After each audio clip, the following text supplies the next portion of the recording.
Good morning students. अज असी new chapter start करना मैनेजमेंट अकाउंटिंग का। तो वो चैप्टर है फाइनैशियल स्टेटमेंट्स एनालिसिस। स्टूडेंट्स असी अपने पिछले चैप्टर दे विच लर्न किया सी कि फाइनैशियल स्टेटमेंट्स की हुंदियां आ, उहदी की इंपॉर्टेंस आ, उहदी की लिमिटेशनस आ ते किस तरह इन्हां फाइनैशियल स्टेटमेंट्स नूं प्रिपेयर किया जांदा आ। असी बैलेंस शीट का फॉर्मेट भी लर्न किया सी ते इनकम स्टेटमेंट का फॉर्मेट भी लर्न किया सी। अज इस चैप्टर दे विच असी एनालाइज करनिया ना इन्हां फाइनैशियल स्टेटमेंट्स नूं। सो ये चैप्टर जिहड़ा हैगा ये सानू उन्हां डिफरेंट टेक्नीक्स के बारे विच दसदा आ जिन्हां टेक्नीक्स नूं यूज़ करके फाइनैशियल स्टेटमेंट्स नूं एनालाइज किया जांदा आ।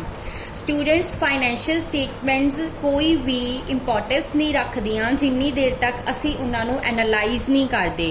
उन्होंने एनालाइज करन दे नाल ही सानू कंपनी दी पोजीशन दे बारे विच पता लगता है, कंपनी दी अर्निंग कैपेसिटी दे बारे विच पता लगता है ते ओदे नाल ही असी जिहड़ा आ कंपनी दे बारे विच कोई भी डिसीजन ले सकते हैं। असी फाइनैशियल स्टेटमेंट्स क्यों बनाते हैं? फाइनैशियल स्टेटमेंट कंपनी बनाती है डिसीजन मेकिंग दे लिए। सो मैनेजमेंट ने बहुत सारे डिसीजनस लेने होंगे आ, इन्वेस्टर्स ने, गवर्नमेंट ने, बैंकर्स ने, है ना, इन्हां सारियां ने, क्रेडिटर्स ने, इन्हां ही फाइनैशियल स्टेटमेंट्स के बेसिस पे बहुत सारे डिसीजन लेने होंगे आ। सो जिन्नी देर तक असी इन्हां फाइनैशियल स्टेटमेंट्स नूं एनालाइज नहीं करांगे उन्नी देर तक सानू कोई भी मीनिंगफुल कंकलूजन जिहड़ा हैगा आ वो नहीं मिलेगा। सो फाइनैशियल एनालिसिस हुंदा की आ? Financial analysis is the process of identifying the financial strength and weakness of the firm by properly establishing a relationship between the items of the balance sheet and profit and loss account। Financial analysis की आ वो process आ जिहदे नाल असी किसी भी company the strength अते weakness नूं find करते हैं। किस तरह फाइंड करते हैं? उसकी जो बैलेंस शीट और प्रॉफिट एंड लॉस अकाउंट दियां डिफरेंट आइटम्स ने उन्हां दे विच रिलेशनशिप एस्टैबलिश करके फाइंड आउट करते हैं।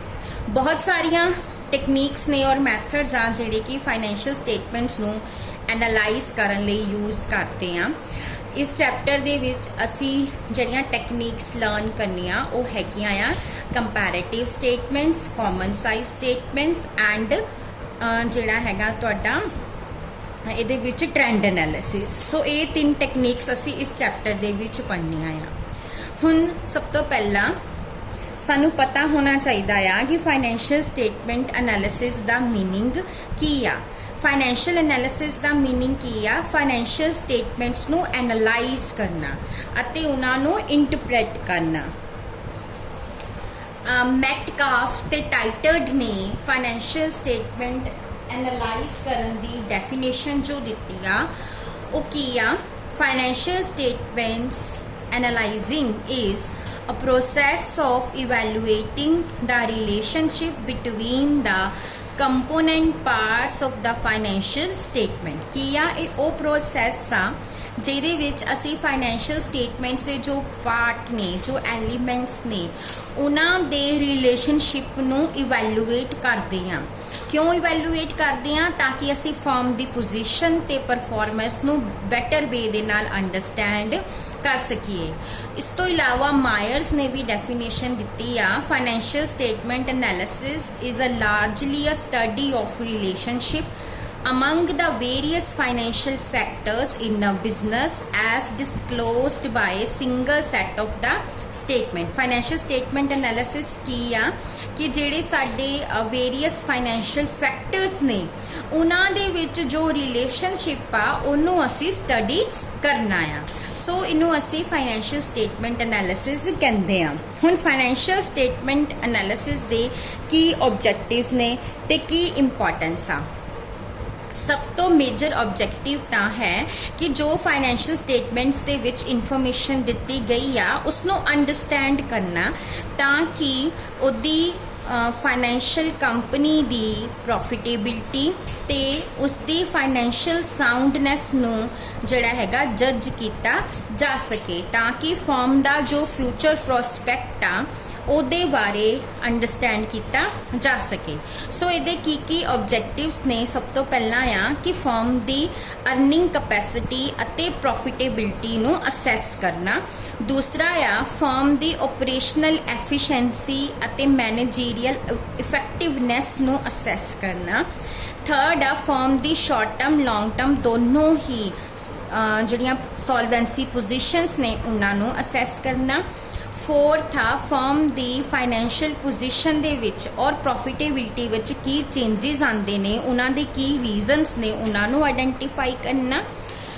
फर्म दे जिहड़ा हैगा फर्म नू इंटरफर्म कंपैरिजन कर सकना कि एक फर्म का दूसरी फर्म नाल कंपैरिजन कर सकना। फर्म दे फ्यूचर प्रोस्पैक्ट का फोरकास्ट कर सकना। ठीक है, फर्म की प्रोग्रैस नू असैस कर सकना ते कंट्रोल करन दे विच और डिसीजन मेकिंग करन दे विच हैल्प करना। उस तो इलावा डिविडेंड एक्शन नू डिटरमिन करना ते गाइड करना ते क्रेडिट देन दे टाइम ते किहड़ी इंपॉर्टेंट इनफॉर्मेशन चाहिदी आ उहनूं प्रोवाइड करना। हुण किहड़ियां पार्टीज़ ने, वैसे असीं पिछले चैप्टर 'च ही पढ़ियां सी किहड़ियां पार्टीज़ ने जिहड़ियां फाइनैशियल स्टेटमेंट्स या यूजर्स ने, ਉਹੀ ਪਾਰਟੀਜ਼ ਹੀ ਫਾਈਨੈਂਸ਼ੀਅਲ ਐਨਾਲਿਸਿਸ ਦੇ ਵਿੱਚ ਇੰਟਰਸਟਿਡ ਵੀ ਹੁੰਦੀਆਂ ਆ। ਸੋ ਇਹ ਕਿਹੜੀਆਂ ਪਾਰਟੀਜ਼ ਨੇ? ਸਭ ਤੋਂ ਪਹਿਲਾਂ ਸਾਡੇ ਹੈਗੇ ਆ investor, management, creditors, bankers, employees, government, trade association, stock exchanges, economist and researchers and taxation authorities. असी पिछले चैप्टर दे विच भी डिटेल दे विच इन्हां नूं डिस्कस कीता सी। हुण नैक्सट असी करांगे फाइनैंशियल एनालिसिस दे टाइप्स भी किहड़ी तरह दा फाइनैंशियल एनालिसिस कीता जांदा आ। फाइनैंशियल एनालिसिस नूं असी वेरीअस कैटेगरीज़ दे विच क्लासीफाई कर सकते हैं। डिपेंड करता है किस तरह का मटीरियल यूज़ किया जा रहा है, ऑपरेशन की किस तरह का मैथड यूज़ किया जा रहा है। सब तो पहला है कि मटीरियल के बेसिस पे भी किस तरह का मटीरियल असी यूज़ करते हैं। ये बेसिस पे फाइनैंशियल एनालिसिस दियाँ दो टाइप्स ने, external analysis and second one is the internal analysis. सब तो पहला एक्सटर्नल एनालिसिस। एक्सटर्नल एनालिसिस वो एनालिसिस आ जिसनों आउटसाइडर्स करते हैं। आउटसाइडर मतलब जिहड़े कि फर्म दे अंदर नहीं है, कंपनी दे अंदर नहीं है, कंपनी दे बाहर ने। जिस तरह कि तुहाडे इन्वेस्टर्स हो गए, गवर्नमेंट होगी, ठीक है, जिस तरह कि तुहाडे क्रेडिटर्स हो गए, बैंकर हो गए, ये सारे तुहाडे एक्सटर्नल ने। और ये जो एनालिसिस करते हैं उन्होंने असीं एक्सटर्नल एनालिसिस कह देने आ। सो ये एनालिसिस जिहड़ा कीता जांदा आ ये प्योरली पब्लिश्ड फाइनैंशियल स्टेटमेंट्स दे बेसिस ते कीता जांदा आ कि कंपनी दियां जो फाइनैंशियल स्टेटमेंट्स, कंपनी दा balance sheets and profit and loss account published ने उन्हां नूं यूज़ करके ही ये एक्सटर्नल जिहड़े ने इस एनालिसिस फाइनैंशियल स्टेटमेंट्स नूं एनालाइज करते हैं। सो एक्सटर्नल एनालिसिस जिहड़ा हैगा आ वो एक लिमिटेड परपज़ ही सर्व करता है क्योंकि ये एक्सटर्नल नूं कंपनी की इंटरनल इन्फॉर्मेशन की असैस नहीं हैगी।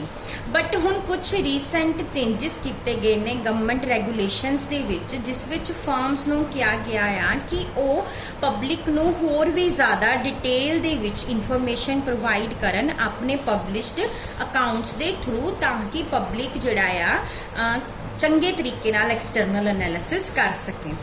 सैकेंड कैटेगरी हैगी आ इंटरनल एनालिसिस की। इंटरनल एनालिसिस जिहड़ा आ उन्हां लोगों द्वारा किया जाता है जिहड़े कि ऑर्गेनाइजेशन के अंदर ने, जिन्होंने इंटरनल अकाउंट्स की असैस आ, जिस तरह की तुहाडी जिहड़ी आ मैनेजमेंट आ या इंप्लॉइज ने। सो इस एनालिसिस नूं जिहड़ा हैगा आ कंपनी दे एग्जैक्टिव्स या इंप्लॉइज जिहड़े आ करते आ। उस तो इलावा गवर्नमेंट एजेंसीज भी कर सकदियां ने जिन्हां दे कोल स्टैचूटरी पावर हैगी आ।